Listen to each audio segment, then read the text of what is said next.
নবজাগরণী ক্লাবের সুযোগ্য সভাপতি আমার স্নেহাস্পদ ছোট ভাই আতিয়া রহমান মঞ্চে উপস্থিত আছেন।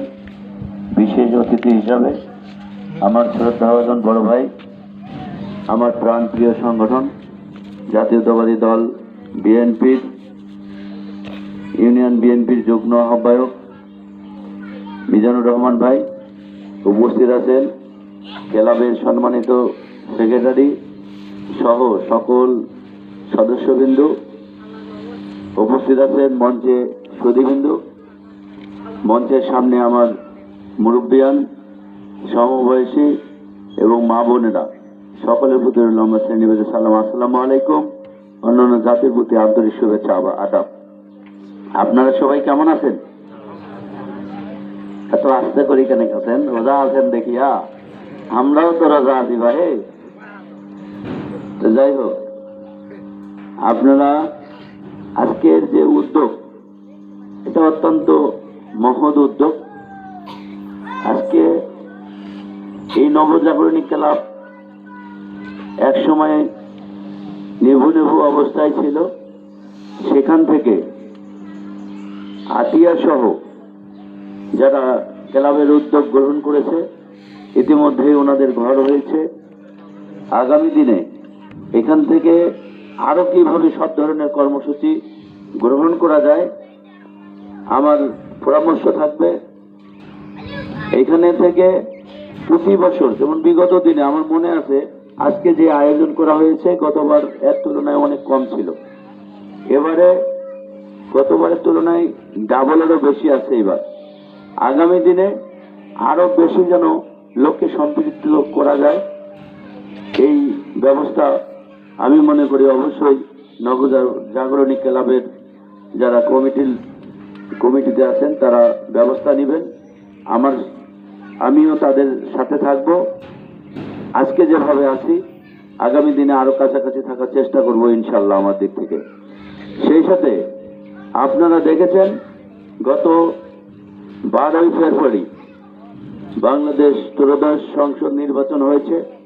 এই নির্বাচনে আমার দল বিএনপি নিরঙ্কুশ সংখ্যাগরিষ্ঠতা অর্জন করেছে।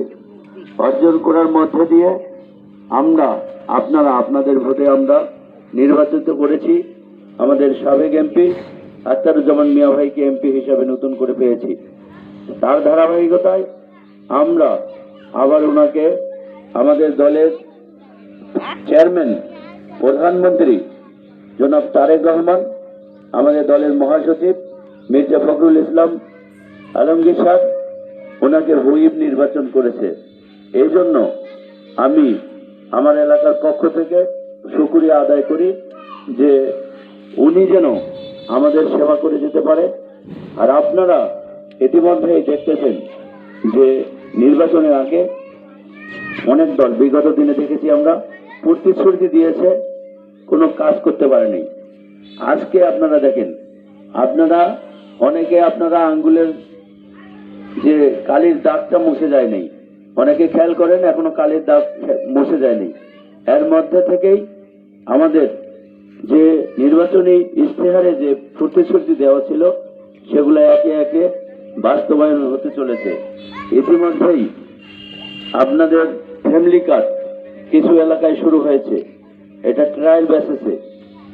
আপনাদের নদী খনন, খাল খনন, আমাদের কয়েকদিন আগে আপনারা বলরামপুর, কাহারলের বলরামপুর সাহাপাড়ায় খাল খনন, 12 কিলোমিটার খাল খননের উদ্বোধন করেছে আমাদের দলের বাংলাদেশ গণপ্রজাতন্ত্রী বাংলাদেশ সরকারের প্রধানমন্ত্রী জনাব তারেক রহমান। আপনারা ইতিমধ্যেই শুনেছেন যে মন্দিরের ইমাম মুয়াজ্জিন সেবায় তাদের ভাতার আওতায় নিয়ে আসছে পাইলট প্রোগ্রাম হিসাবে। আপনারা দেখেছেন এই আগামী এপ্রিল মাসের সম্ভবত 10 তারিখ মধ্যেই আমাদের কৃষক কার্ড শুরু হবে। আজকে 10,000 টাকার 10,000 টাকার যে লোন ছিল, সুদ সহ মওকুফের ঘোষণা দিয়েছিল, ইতিমধ্যে সেটাও করেছে। আজকে বিএনপি কথায় বিশ্বাসী না, কাজে বিশ্বাসী। তার ধারাবাহিকতায় নির্বাচনী ইশতেহারে যা বলেছিল সেই কাজগুলা শুরু করেছে। ইনশাল্লাহ আপনারা যারা আসছেন এখানে আগামী দিনে সবাই ফ্যামিলি কার্ডের আওতায় আসবেন। আজকে একটি লোকও বাদ পড়বেন না। এখানে যে তালিকা আছে এই তালিকাটাকে আমি অনুসরণ করব। এই তালিকা অনুসরণ করে আপনারাই শুধু না, আজকে যাদেরকে আমরা আনতে পারি নাই তারাও পাবে। তবে আপনারা যারা এখানে আসছেন তারা একটি লোকও বাদ পড়বে না, আমি আপনাদের কথা দিয়ে গেলাম। ইনশাল্লাহ একে একে আমাদের সরকারের সমস্ত কার্যক্রম সঠিকভাবে পরিচালনা হবে। এই জন্য আপনারা শুধু দোয়া করবেন। আমার নেতা জনাব আখতারুজ্জামান মিয়া ভাইয়ের জন্য আপনারা দোয়া করবেন। আপনাদের আমার সবার প্রধানমন্ত্রীর জন্য উনি যা বলেছে সেটা যেন রক্ষা করতে পারে, সেটা যেন বাস্তবায়ন করতে পারে। ইনশাল্লাহ আমরা আগামী দিনে সবাই ঐক্যবদ্ধ থাকবো। ঐক্যবদ্ধ থেকে আমরা সহযোগিতা করব সরকারকে। এই সহযোগিতার মধ্যে দিয়ে আপনাদের আমাদের মধ্যে একটা সেতু বন্ধন হবে। এই কথা বলে আমি আমার কথা শেষ করলাম। সবাই ভালো থাকেন, সুস্থ থাকেন। সেই সাথে এই নবজাগরণী ক্লাবের আবারও গণজাগরণ শুরু হবে আগামী দিনে, এই প্রত্যাশা রেখে আমি আমার কথা শেষ করলাম। সবাই ভালো থাকেন, সুস্থ থাকেন। সবাইকে সালাম, আসসালামু আলাইকুম। অন্যান্য জাতির প্রতি আন্তরিক শুভেচ্ছা, আদাব।